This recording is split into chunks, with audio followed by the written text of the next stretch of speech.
So, yon mga kamam. So, meron ako sa inyo i-share. Pero, bawal to sa maselan. So, hindi naman kasi kami maselan, no. So, meron akong laging pupunta ako dito madalas or kapag nagawi ako banda doon, sumisilip ako sa Red Ribbon. Ang Red Ribbon. Dami ko nabili. Pero sale kasi to. Naka-sale sila. Pero mga ano na to 3 days or 2 days lang.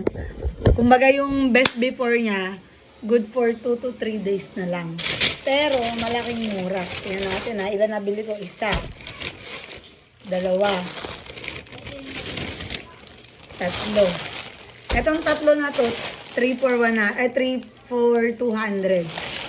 3 for 200. Magkano isa yung pack nito, di ba? Magkano na kada isa? Tapos, yung isa naman, ito mga 2 days na lang. Ay, 1 day, 2 day. Ito naman isa, yung medyo mas marami-rami. 150, dalawa.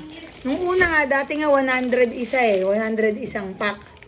Kanina pag silip ko, 150, dalawang pack na. O, magkano isa to? Diba? Magkano isa laman yan? Tapos, ito sana bibilin ko lang. 2 for 150. That nga, isa lang bibilin ko eh. Kasi, sanay ako sa 100 isang pack. Eh, sabi, ma'am, 150 dalawa. E di, kinuha ko na 150 dalawa. Ma'am, baka gusto mo pa itong nasa taas. 200 tatlo. O di yan. Kinuha ko na. Diba? So, yun. So, kung magagawi kayo sa Red Ribbon, sa may San Mateo to, hindi ko alam kung sa ibang Red Ribbon, ganun din, no? So, dun sa Red Ribbon sa may San Mateo Plaza. Yan, dyan ako madalas makakita ng ganyan. Hindi man ako palaging pumupunta doon kasi una sa lahat, di man ako palaging may budget. Pag nadaan lang ako doon. So, pag nadaan ako, sinisilip ko talaga yung Red Ribbon. Kung meron. Pag wala, edi hindi ako bumibili. Pag meron, di bumibili ako. So, ano mang gagawin ko dyan sa madaming yan? Marami akong anak. Mga ilang upuan lang nila yan. So, baka hindi na ito umabot ng 3 days o 2 days, no? Merienda, almusal. Pag trip nila kumain, ganun lang. So, huwag kayong mag-alala. Kahit sabihin nyo na, ay, 2 days na lang yan, 3 days na lang. Yun, check natin. Tignan natin, ha. Tignan natin. Bukas tayo ng isa. Isang pack. Ano bang laman nito? Buttered mamon. Magkano ba isang butter mamon? So, kailan expiry niya? April 7 pa naman. So, April 7, ngayon ay April 5. So, 2 days pa. Ito naman ay ube marble cheesecake, ha? Asik sa ba ngayon? O, bukas na. Di ubusin na nila yan mamaya.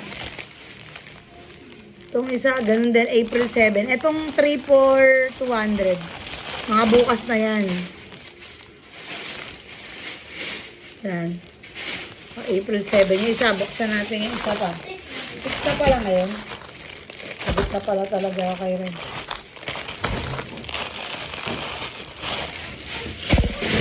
Isa na isa. Isa na yung...